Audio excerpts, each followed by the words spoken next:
নমস্কার সকলকে, আরও একটা নতুন ব্লগে স্বাগত। আজকের ব্লগটা এই যে স্নান করার পর থেকেই শুরু করেছি। আর স্নান করে এখন আমি চলে এসেছি রান্নাঘরে দেখো সবজিগুলো টুকিটাকি মা কেটে রেখেছে। আর এখন এখানে আমি মুগের ডাল বসাবো। মুগের ডালটা আমি একটু শুকনো কলায় ভেজে নিলাম, তারপরে ওর মধ্যে সবজি দিয়ে ভাজবো। আর এদিকে বসাবো হচ্ছে লাল শাক। আজকে রান্নাবান্নার একটু তাড়াহুড়ো আছে, কারণ আজকে হচ্ছে সোনাইয়ের জন্মদিনের ব্লগ, মানে সোনাইয়ের জন্মদিন ছিল যে দিনটা তোমরা ব্লগ দেখছো। তো জন্মদিন উপলক্ষেই ছোটো ছোটো আয়োজন আর কি। তো জন্মদিনের দিন যেহেতু লাল শাক খেতে হয়, তাই জন্য প্রথমে আমি লাল শাকটা বসিয়ে দিচ্ছি। শাকটা মা কেটে রেখেছিল বেছে। আর এদিকে দেখো আমি কুকারে মুগের ডালটা আর এই সবজি দিয়ে, মানে গাজর আর বিনস দিয়ে মানে সিটি মাত্রা দিয়ে দিলাম। আর আমি এখানে এখন সবজিগুলো কেটে নিচ্ছি। 5 রকম ভাজা হবে: বেগুন ভাজা, পটল ভাজা, ভেন্ডি ভাজা, কাঁকরোল ভাজা। আর দেখো এখানে মুগের ডালটা আমি ছুঁকেও নিয়েছি, একটু পাতলা হয়ে গেছিলো। আর এখানে মা করছি ইলিশ মাছের ঝোল। আর মোটামুটি সমস্ত রান্নাই হয়ে গেছিলো। আলু ভাজা, ভেন্ডি ভাজা, কাঁকরোল ভাজা, বেগুন ভাজা, আর হচ্ছে পটল ভাজা, 5 রকম ভাজা প্লাস শাক, লাল শাক, আর ছিল ইলিশ মাছ। আর আমি একটু বোনলেস চিকেনগুলোকে একটুখানি ড্রাই করে নিয়ে একটা রেসিপি করেছিলাম, এমনি নর্মাল জাস্ট ওটা ছিল। আর ছিল চাটনি, পায়েস। মা করেছিল চাটনি, পায়েস আর ইলিশ মাছটা।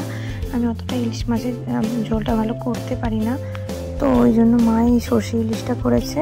যেহেতু রাত্রেবেলাও আবার রেসিপি হবে, ওই জন্য দিনের বেলা একটু হালকা ফুলকাই করেছি। মানে এই ভাজাভুজি, জন্মদিনের দিন একটু সবারই ভাজাভুজি খাওয়া উচিত, তো ওই জন্য একটু ভাজাভুজি খাওয়া আর কি। কিন্তু এত অয়েল দিয়ে এই ভাজাগুলো হয় যে অতিরিক্ত পরিমাণে তেল খাওয়া হয়ে যায়। তাও আমি অনেক চেষ্টা করে একটু কম করেই তেলটা দেওয়ার চেষ্টা করেছি।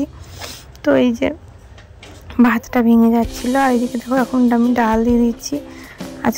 আজকে আমি তরকারিতে খুব কমই তেল ব্যবহার করেছি।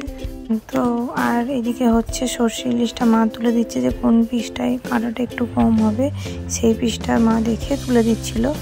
তো যাই হোক, আর এই যে মাছটাও খুব ভালো টেস্টি ছিল। যেহেতু এখন মাছ ইলিশের একটু সস্তা, মানে অন্য সময়ের তুলনায় বা দামটা একটু সস্তা থাকে, তাই এখন ইলিশটাই খাওয়ানো হলো। আর এইদিকে দেখো পায়েস করা হয়েছিল, পায়েসটাও মানে রেডি করে দেওয়া হলো। সমস্ত কিছু থালা আমি সাজিয়ে নিচ্ছি। আর 5 রকম মিষ্টি আমার মা নিয়ে এসেছিলো। আমার মা পুজো দিতে গেছিলো আসলে সোনাইয়ের নামে। আর এখানে দেখো চিকেনটাও আমি দিয়ে দিয়েছি। আর সমস্ত কিছু রেডি করে এখন আমি ওকে দিয়ে দেবো। আর দইটা কিনে নিয়ে আসা হয়েছিল, দই মিষ্টি, এই তো আর কি। মানে থালাটা ওকে সাজিয়ে দিলাম। আর এখন দেখো একটু স্লো মোশনে তোমাদেরকে দেখাই যে কী কী করেছিলাম। ওই সিম্পল একই, সেরকম কিছু করা হয়নি।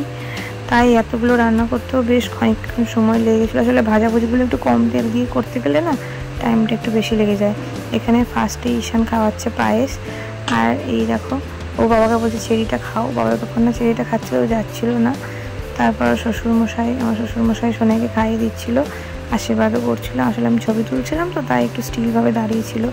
তো বাবা ওখানে ওকে গিফট দিয়ে দিয়েছে। তাছাড়াও যে জামা প্যান্টটা পরে আছে ওটাও মা বাবা এনে দিয়েছে, ওটাই জন্মদিন উপলক্ষে। এখন ওকে মা একটু মানে মিষ্টি খেয়ে ওর মুখ বিরক্ত হয়ে গেছে, তাই একটু বলছিল ভাত দিয়ে খাও, শাকটা খাও, মানে আলু ভাজা খাবো তাই বলছিল। তো মা ওকে গিফট দিল আর কি। এই সব গিফটগুলো যে পকেটে ভরছে আর কি। তো অনেক খাটাখাটনি হয়েছে যেহেতু, সেই জন্য মানে সেরকমভাবে আজকে ব্লগটা এডিট করতে পারছি না। শরীরটা একদম ভালো নেই, মানে হালকা হালকা মনে হচ্ছে জ্বরও আসতে পারে, গা হাত পা ভীষণ পেন করছে। তো এই জন্যই আজকে ব্লগটা এইটুকু। সবাই একটু সোনাইকে আশীর্বাদ করে দেবেন। আর এইখানে আমরা দেখছিলাম যে ছবিগুলো কেমন উঠেছে। ঈশান কিছু ছবি তুলে দিয়েছিল, আর আমি ওকে একটা গিফট করেছিলাম। তো ও বলেছিল যে কিছু নেবে না, তাই আমি ওকে একটু টাকাই দিয়েছিলাম। বড়দের কাছে আমার একটাই আবদার যে ওকে একটু সবাই মিলে আশীর্বাদ করবেন। তো এই তো শাশুড়ি মা এবার খাবার নিয়ে চলে এলো। আর এখন দেখো আমি একটা কেক বানাবো। সেই কেকটার জন্য আমি এগলেস একটা বিস্কুট দিয়ে হোমমেড কেক বানাবো। তো প্রথমে আমি মিক্সিতে একটু ওই চকলেট মানে বিস্কুটটা আর সামান্য একটু পরিমাণ তোমরা চাইলে চিনি দিতে পারো, একসাথে ঘুরিয়ে নেবে ভালো করে মিক্সিতে, যেন কোনো দানা দানা না থাকে। তারপর আস্তে আস্তে দুধ দিয়ে এটা ব্যাটারটা ভালো করে মাখাবে। যতক্ষণ না তোমার মনে হচ্ছে যে ব্যাটারটা স্মুথ হচ্ছে ততক্ষণ এটা ফেটাতে থাকো। যত তুমি এটা ফেটাবে তত তোমার কেকটা অত স্পঞ্জি হবে। তো আমি এবার দিয়ে দিচ্ছি ইনো, আর একটু দেবো হচ্ছে বেকিং সোডা। তো বেকিং সোডাটাও আমি অল্প পরিমাণে দিয়েছিলাম। আর এই তো দিয়ে অনেকক্ষণ ধরে ফাটিয়েছিলাম যতক্ষণ না আমার কনসিস্টেন্সিটা মনে হয়েছিল যে ঠিকঠাক আছে। তারপরে একটা এরকম অ্যালুমিনিয়ামের পাত্রে একটু বাটার বা তোমরা সাদা তেলও লাগিয়ে নিতে পারো। সাদা তেল দিয়ে একটা পেপার দিয়ে দেবে নিচে, নিয়ে একটা চারিদিকে লাগিয়ে দেবে যেন কোনো জায়গায় গিয়ে লেগে না থাকে। তারপরে তোমার ওর মধ্যে একটা কাগজ দিয়ে দেবে তলায়, যাতে কেকটা তলায় আটকে না যায়। আর একটু বাটারটা বেশি পরিমাণে দেবে যাতে তলায় কেকটা কোনোভাবে আটকে না যায়। তো এবার আমি ভালো করে চারিদিকে আটকে নেব। এরপর আস্তে আস্তে তারপর অ্যাড করবো হচ্ছে এবারটা দেখেই বুঝতে পারছো যে আমি কতক্ষণ ধরে এটা ফাটিয়েছি। আর দেখো কীরকম স্মুথলি এটা চলে আসছে। যখন তোমার কনস্ট্যান্টটা এরকমভাবে হবে, কনস্ট্যান্টটা ততক্ষণ অবধি এটা ফাটাতে থাকবে। তো তারপর এই তো এভাবেই বানাচ্ছিলাম। এরপর একটা আমি কড়াইয়ে জল বসিয়ে দেবো। জল দেওয়ার পর ওর উপর একটা স্ট্যান্ড বা কিছু দিতে হবে, মানে স্ট্যান্ডই লাগবে। তো জলটা একটু যখন ফুটে এসছে হালকা হালকা, তখন আমি ওইটা চাপিয়ে দিলাম এবং একটা পুরো এয়ার টাইট বাটি বা কিছু দিয়ে তোমাকে এরকমভাবে ঢাকা দিতে হবে যেন কোনোভাবেই বাষ্পটা বাইরে বেরিয়ে আসতে না পারে। আর মাঝে আমি একবার দেখেছিলাম যে জলের পরিমাণটা কতক্ষণ আছে, দেখো কতটা ফুলে গেছে কেকটা। তো একবার ছুরি বা একটা কাঁটা দিয়ে দেখে নেবে যে ভিতর অবধি সবটা ভালোভাবে সেট হয়েছে কিনা। তারপর ঠান্ডা করে এটা উল্টে নিয়ে এই কাগজটা এবার ছাড়িয়ে নেবে। আর দেখো মাঝখানটা একটু হওয়া বাকি ছিল, আর এখানে আমার ছেলে এসেছিলো। আর এখানে আমি এখন দেখো এগুলোকে ডেকোরেশন করছি।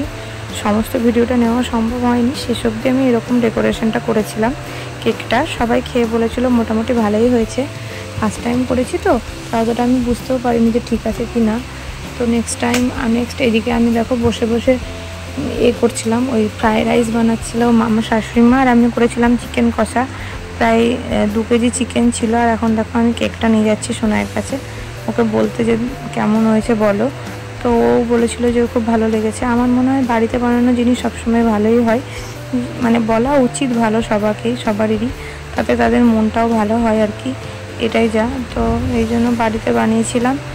আর এখানে একটা ক্যান্ডেল ছিল, তো আমি কিষানকে বলছিলাম যে একটু ক্যান্ডেলটা এনে দাও। এই যে কিছু ছবিও অ্যাড করে দিলাম, আর তোমরাও দেখে বলো যে কেমন লাগছে। আর এখন দেখো সমস্ত কিছু রেডি করে ছবি তোলা হয়ে যাচ্ছে। আর এই পান্ডাটা আর একটা কার্ড ঈশান গিফট করেছিল ওর পাপাকে। এটা হচ্ছে টাচ ল্যাম্প লাইট কিছু একটা বলে নাম। তো এই যে এখন ওরা কেক কেটে নিচ্ছে, আর আমরা সবাই হ্যাপি বার্থডেও বলেছিলাম, কিন্তু ব্যাকগ্রাউন্ডে যেহেতু গান চলছিল তাই হ্যাপি বার্থডেটা আমি তোমাদেরকে দিতে পারলাম না। তো সবাই মিলে একবার সোনাইকে হ্যাপি বার্থডে জানিয়ে দিও। আর আমার ভিডিওটা ভালো লাগলে অবশ্যই like, comment, share and subscribe করে দিও। কমেন্টটা অবশ্যই করে জানিও যে তোমাদের আমার ব্লগ কেমন লাগে। আজকে তোমাদের সাথে আমি একদম ভালোভাবে গল্প করতে পারলাম না, কারণ আমার শরীরটা সত্যি খুব খারাপ করছে। হয়তো এই ওয়েদার চেঞ্জের জন্য, আর কিংবা বৃষ্টিতে ভেজাও হয়েছে বেশ কয়েকদিন, হয়তো ওই জন্য তাই ভালোভাবে গল্প করতে পারলাম না। না তো আমি ভেবেছিলাম যে অনেকক্ষণে গল্পটা একটা ভালোভাবে একটা গল্প বলবো, তোমাদের কিছু শোনাবো, কিন্তু সম্ভব হলো না। তোর জন্য সরি। আর ভিডিওটা ভালো লাগলে অবশ্যই একটা like, comment, share and subscribe করে দিতে ভুলো না। দেখা হবে খুব শীঘ্রই নতুন কোনো ব্লগে আর তোমাদের সাথে। তো সবাইকে শোনা একটু কেকও খাইয়ে দিচ্ছিলো, দেখতেও পাচ্ছ। একদম কথা বলতে পারছি না, এত পরিমাণে আমার গলায় ব্যথা করছে আজকে। তো সবার কাছে আমি হাত জোর করে ক্ষমা চেয়ে নিচ্ছি, আর একবারও সরিও জানাচ্ছি যে আই এম সো সরি কি আজকে শরীরটা একদম পারছে না যে ব্লগটা এডিট করে তোমাদেরকে দেব। কিন্তু যেহেতু আমি সানডে একটা করে ব্লগ এডিট করে দিই, তাই ভাবলাম না যা হয়ে যাক, কিন্তু আমি একটা করে ব্লগ তোমাদেরকে দিতে থাকবো।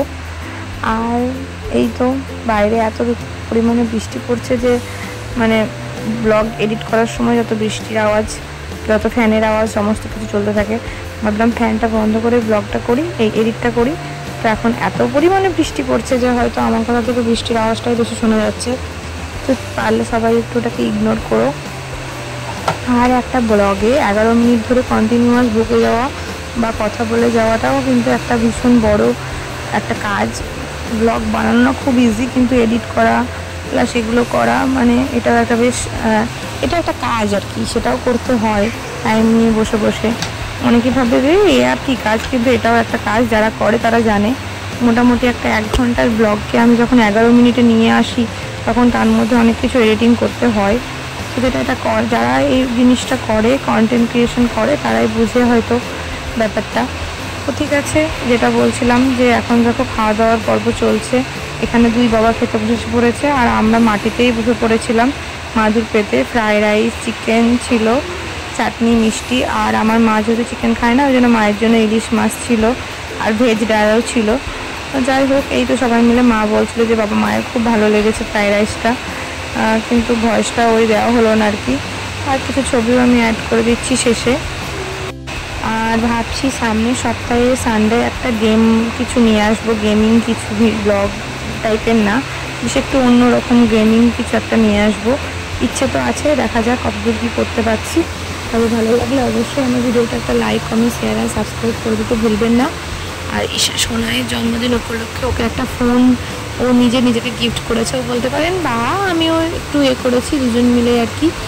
তো ওটাও আমি শেষে দিয়ে দিচ্ছি অ্যাড করে। ভালো লাগলে আবারও বলছি অবশ্যই লাইক।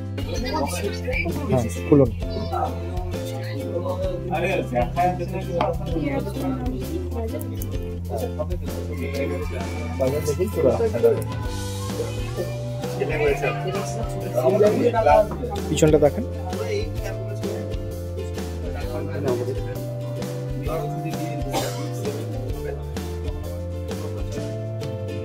আর দেখো শেষে তোমাদেরকে আমার মায়ের পুজো করতে যাওয়ার এই ছোট্ট ভিডিওটাও দিলাম।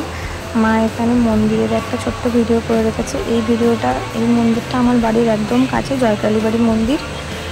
তো এই জন্য মা একটা ছোট্ট করে একটা ব্লগ করে রেখেছে যাতে আমি দেখতে পাই। আমি আসলে এই নতুন রেনোভেশনের কাজ হচ্ছিল মন্দিরে, এটার পর আর যাইনি। আর যেহেতু শনিবার ছিল, এই জন্য মন্দিরে প্রচুর ভিড় ছিল।